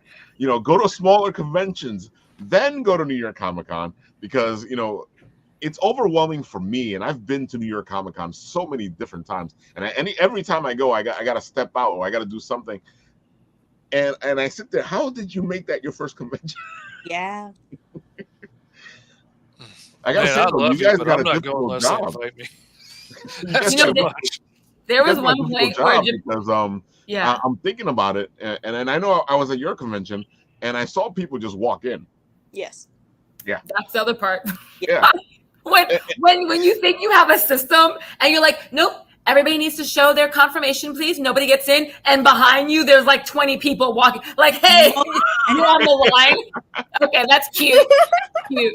You're on the line. And you guys are in this open space, so it makes it even more difficult. Not just at Snug Harbor, you guys are at Industry City, so you already have the crowd that's already in these places, and they're gonna go, "What's this?" And usually they do "What's this" behind your back. Yeah. Oh yeah, that's a toughie that we've had, like, because like we're in a park basically, right? And like we do have it where it's like they have like fencing, and so that way we can have At where there's like least, a funnel. Yeah, there's a funnel for people to like walk through. There's like 2 main entrances, and so that way we can like exit in case there's like a fire or whatever. Mhm. Even though I hope no one sets anything on fire, but right. You know, we have people that'll go through the bushes and the trees Yeah. to get into I've seen it. Wow. And I'm like, you have, because we used to use badges, and this year we're probably going to want to be using wristbands. But like I was like, I don't see them with a badge or like a lanyard, and I'm like, oh, hey, how's it going? Like, oh, it's going good. I was like, that's great. Do you have a ticket? You need a They were ticket. like, oh no, Yeah. just walking through. I was like, wow, that's so crazy. How'd you walk through? I would love to know that. And they were like, oh, I just came through like the trees. I was walking on the trail, and then I just walked through the trees. I climbed over that came here. 10-foot fence over yonder. And Yeah, I was like, wow. No big deal. No, it's like this comic book. It's just like, if you had the power to appear at any convention, which one would you'll you go find to? a way. Like, that's it. Like, you just appear. There's a hole, and they come out, and that to me is hilarious. They're coming through bushes and trees. I actually kind of like that. Hard warp pipe of conventions. Yeah, but that's what's so beautiful. We're just learning, and I love this part where we can laugh post the events, post the comic, post the game. Like, it's like we can laugh about it because we survived it, and you know. And then I was standing at your convention, and I'm watching, and you guys are doing the line, and I see people go, whoop, whoop. And I'm like, this is interesting. Yeah. So I was wondering how that works. Oh, Eileen, Ash, you guys have been having a great conversation, but we haven't told the people who you are. Cool. Hi, I'm Eileen. I'm the founder of Anitomocom Convention, also known as Anitomocon. Yep. Hi, I'm Ash. I'm the director of marketing for Anitomocon. And as you guys can tell, a lot of energy, great excitement. You should go to the convention. It was a blast. It was fun. It was different. Thank you. Yep, we happen in Japan Village in the summer. The idea is to happen again in 2025, July. Yes. At Japan Village again, which you said this earlier, if you haven't figured it out, Japan Village is going to be the #1 destination in Brooklyn for all things amazing, just because of Industry City itself. Japan Village exists in Industry City, but Industry City is a plethora of other different events and shops and fun things to do. Date night, family night, hanging out with friends. They have everything that you can imagine except for a roller coaster, and I'm sure that they're going to input that. Oh, wait, sooner or later, you'll make it go through the buildings. You'll go through all the buildings. I'm like, wow. So it's just. I gotta say, Industry City keeps impressing me every time. Like I've been through a lot of events there, and it's become something else. I don't think they meant it to become what it's become. But now it's this location you go to and you experience things. Yes, that's what it is, and they're going to capitalize on it. Yeah. Well, going back to what you said, Fish, it's like if you can allow yourself to just connect with people that have an idea that like you weren't thinking of, and just let it evolve, 100%. Japan Village, we partnered. They let us do our thing. They weren't trying to like, oh no, Anitomo, we're going to tell you what to do. Like no, this is your thing. But you're going to be in our space. We're going to host you in our space, and we're going to watch you and support you in the best way that we can. And then it evolved to be this beautiful thing. Like Anitomo couldn't be what it looked like this year without that space, hands down. We couldn't like that look of Japan and like all the things like the food and the stores. It just got amplified because of Japan Village, but Japan Village, vice versa, got amplified by way of our programming, and by way of our like attendees, our friends that came. Yeah, you had the people going to Japan Village, and they went, "What's this?" Then you had the people going to the con, going, what's this? Yes. You had all dude. That's I a beautiful love synergy. that area. It's nice. It has all the food. It has its own stores that kind of fit in with what you were doing anyway. It's perfect, really. Yeah. Perfect place. We feel very lucky. We are very fortunate, and our job is to continue making sure that this partnership stays as healthy and as beautiful as it is, because we're not fools. We're very aware that we hit the jackpot in a sense by being in partnership with Japan Village and running a manga and anime convention. It's like, you know, like Javits Center is amazing, but if somebody offered me Javits Center tomorrow, I'd say no. I'm thankful to be at Japan Village because there's that traditional Japanese cultural aspect that you don't have to bring in. It's literally there. Yeah. It's like a puzzle piece, honestly. Yeah. I feel like this Industry City itself helps you out because you already have people going to Industry City. Yeah, for a fact. Yeah. Plus, it's in the heart of Brooklyn in a way. Like there's every it's really easy to get there. Right off the Atlantic terminal, which is like there's 7 lines there. Then the AC's on the other. There's the transportation, the access to get there. It's a hop, skip, and a jump. It really is. And so yeah, we feel fortunate about the location being so prime in that way as well. Yeah. But it goes back to what you said about like it's free. So guess what? You can spend money on buying food, right? And merch and artists and doing and having the experience in stores. That's such a beautiful idea. Oh my God, yeah. Man. and like actually having enough money on your Metro card to get back home, like you know, just like play games with that. People would like really spend their Metro card money and like, you know what, maybe I'll just like walk home. Like I've done it. I'm not ashamed of saying I've done it. I'll just walk it. Eventually, I'll let you try. Please help me out. Nasha, are there going to be food trucks there? There will be food vendors there. Yes, we will also have. There also too is like called Snug Harbor Eats, which is also on Snug Harbor. Yeah, I love those little restaurant thingies there. Yeah. Yeah. So they have like a little like food thing that's like separate from us. So like if you don't like their food, you could go there. And they have a lot of stuff. I'm actually impressed every time I go there. How much different types of food they have in that little eatery. They have it, folks. You guys should be going to these places. Mr. Fish, tell the people one more time all the good stuff. Go for it. Man, you can find me anywhere at Mr. Fish Comics on all the social medias, and gomrfish.com will take you right to Alice Lost in Wonderland right now on BackerKit as part of Comictopia or whatever I'm working on. So it's a really great link to go to wherever I'm at right now and what project I'm working on. It was really neat to get invited to be a part of Comictopia. There were like 27, I think, books brought in together. Like 24 of them are funded now. They've raised thousands and thousands and thousands of dollars. We all got partnered with a book. So if you back both of the books in that partnership, you get free swag from both of them. Like if you back both of our books, you get a pinup from me and I think a sticker from them. And really cool. And then if you back like 5 books or more, you get this free comic book that has a page in it from each one of us that combines to make this really crazy story of somebody jumping dimension after dimension and going through all of our books and coming out as a different character and then jumping in a portal and ending up on the next world. And it's really wild and crazy. And it was a lot of fun to be a part of. And they're putting a lot of work into it. I mean, I've got like 111 backers right now, which is higher than I got on one of my COG campaigns over on Kickstarter. And this is almost all new backers. Like there's so many new backers. I was really surprised a lot of the regular Kickstarter backers didn't follow over to this. And a lot of them are just like, well, I'll wait for it to be a back issue on Kickstarter one day. That's because Kickstarter people like to stay over there. Yeah, man, people just don't want to sign up for something new. I'm not going to knock it. It's one more thing to have to remember.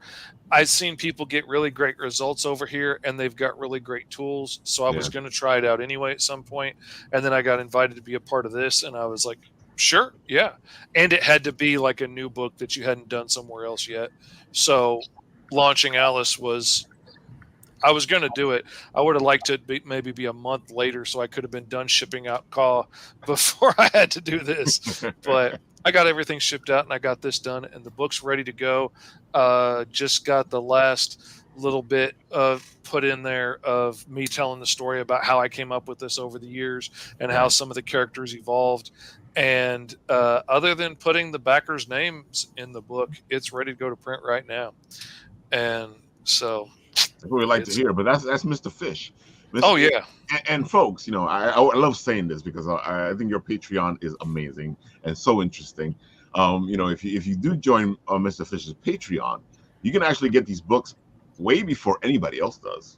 Oh yeah, like the big print run of Alice hasn't been done yet. Like it's going to take like 2 months to get here, but I'm going to be doing a small print run. I haven't decided on the cover yet for my Patreon backers, but I always like to give them something special that's just for the Patreon backers. And I'm going to be doing a small artisanal print run of these books just for them, so they get it before anybody else does. And you can sign up on the Patreon. $5 a month gets you a digital comic every month. New book. $10 gets you a physical copy shipped to you. Half of that is just getting it shipped to you. So, you know, $10 gets you a new book every month shipped to your door. We're like 13 months in and I've shipped out 14 books. And it's just, you know, I know it sounded crazy to people in the beginning. There's no way you can do a book a month. We're a year in now, and I've been proving myself, and you know it's a good deal. You can't beat it. It's way cheaper. He's the fastest man in comics. I ain't playing. There's only a couple people that might could rival me for it. D-Fish can give me a run for her money. Good man, she's fast. She is fast. We've faced off several times, and it's up to the audience. Like a great contest. Oh man, it's so much fun. We're going to be doing it tomorrow night on Sketch Up with Mog and Mel. Nice. Me and Sarah are guest hosting that while Mog and Mel are out of town, and Dee's going to be on again. And you know, Fish, don't tell me that because I'll be throwing you on the show going, okay, Ralph's not here right now.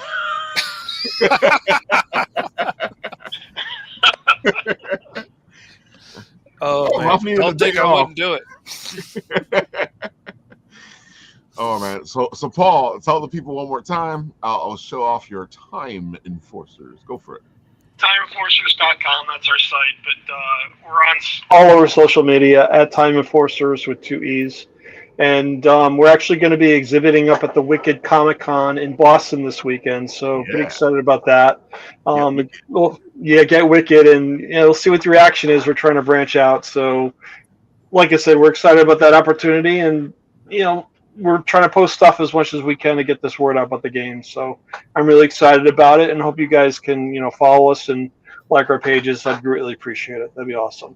Thanks. Absolutely. Sounds so cool, man. I'm so looking forward to that.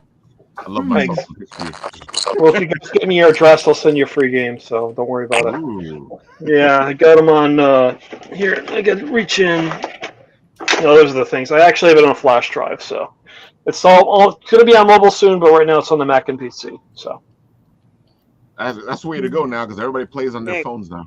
I know it's ready to go. I just got to get it approved by the stores. That's a big hurdle right now. So. Oh yeah, I've heard about it. All right, folks. Mr. Nathan, are you there? Yeah. I think we tired the enthusiasm. Are we forgetting anything? Dirk Manning has a Kickstarter. Oh yeah, Dirk Manning's book is amazing. If you love horror and you love a good horror romance, then go over there and check it out. Our friends at Bad Bug have 4 books currently going live. And that is everything in terms of what is active at the moment. Well, we still have, of course, Rob Powers is funded. But, of course, you know, we can always help people out and make them more than funded because, you know, nobody's making money off of these indie comics. No. We're just trying to make the next book happen. Yeah. And Penguino's Revenge is a kick-ass penguin making his way through hell, trying to figure out how he got there.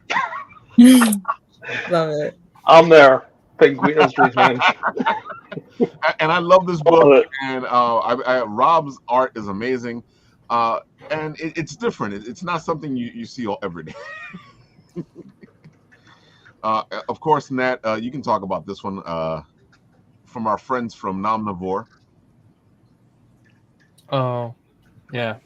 So this is Derek's little project that he spent a lot of time working really hard on. It's a game that combines TTRPG elements along with a bunch of other projects that him and the PLs over at Nomnivore Games have been working on. Basically, it's a TTRPG, but is easily accessible for kids and is really fun to play. Yeah. It's If you've so been cute. looking for a way to get your kids to play RPGs, this is a window into getting them to do that. You know, I know that we have a lot of D&D players out there that are always trying to figure out how to get their kids involved and stuff. This is a great way to do it. Derek's been working on this for a while, and he's taken all the bits and pieces of projects he's worked on and put them together into this.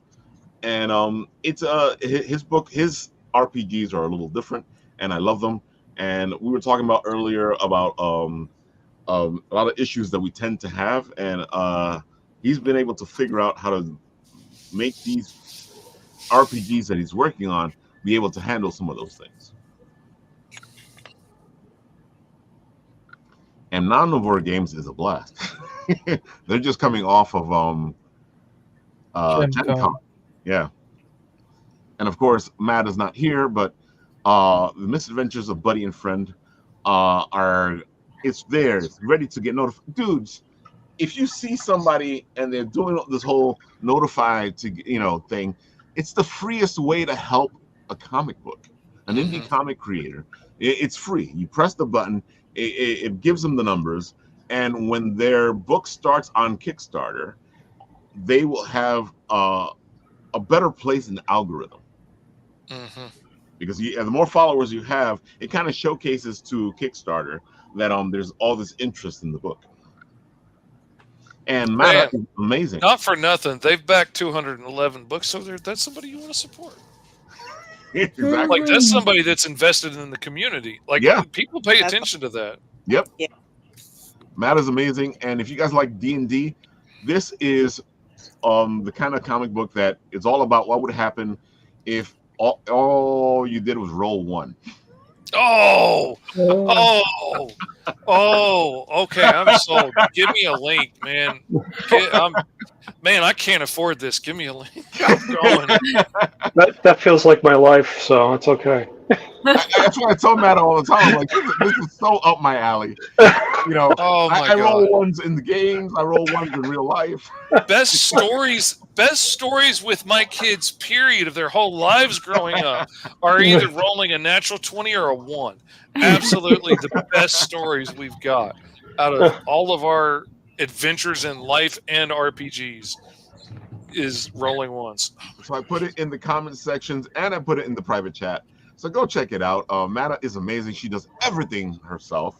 My favorite line from her is, I work so hard that I can't even pay for myself for what I did. I know Mr. Fish knows this. I pay my artist. He's pricey. No. I save up to pay mine. When you're your own artist, you don't get that. Yeah, but my artist's mortgage still has to get paid. So, he's getting paid, but hey, he's pricey. He's worth it, but man, he's pricey. I'm not gonna tell you. I think that's everything, folks. And of course, can we add in our Instagram too, please? Oh yeah, sure. Go for I didn't realize we should have said that. So you can reach Anitomocon convention at Anitomo_con. So that's ANITOMO_CON. It's the best way to reach us on Instagram or Facebook, but we are definitely all on our Instagram 24/7. Yeah. So thank you so much for that. Definitely. And we're not just a one-day convention. We have a whole tour. We are literally all around. So every month you can check out some of the stuff that we're doing. We're in libraries, we're in local high. I gotta say, I did notice that, I've noticed, because I get your feed and I was like, wait, they're doing other stuff. Yeah. No, it's not just a one-day con. That's awesome. it, you know. So we're in local neighborhood spots all the time. Of course, 100% free. We are actually we have a panel coming up in Anime NYC, so check us out Friday night if you guys are going to Anime NYC. So please, you know, the great anime debate. It's a time. It's unreal, unlike anything you ever seen. It's like a sanctioned match. Make sure to keep me posted on that because we're going to be at Anime NYC. Friday. Oh, for sure. We're like the last, like the the last block of panels. They'll be in every room. We were the last block of panels, and it's like the last fun thing you're gonna do. It's super high energy, and like Ash said, it's like a sanctioned match. The American Debate League, they partner with us to ensure that you're not just doing a screaming match. You have to debate with the rules, following it, and bring all your energy in there and try to beat your opponent in terms of like what the matchups are that we curate, and that's always a surprise. So yeah. Look at that. Wild's paneling Anime NYC too. Woo! Yay! Congrats. Wild's everywhere. I just feel completely outsmarted on this panel. Like everybody's so impressive, and I'm just over here like I'll make picture books. Man. No, no, absolutely not. I can't pick up a pencil. I'm so impressed with y'all. I always tell Mr. Fish that my art is a lot of stick figures. It's good stick figures, but oh my God! All right, folks, we are at the 2-hour mark. Look at that. We finished an hour ago. See, that's how I said, how long are these interviews normally? You know, an hour, but an hour and 30. Maybe an hour 15. Yeah. You know, I find that anytime the conversation gets good, we get to this point.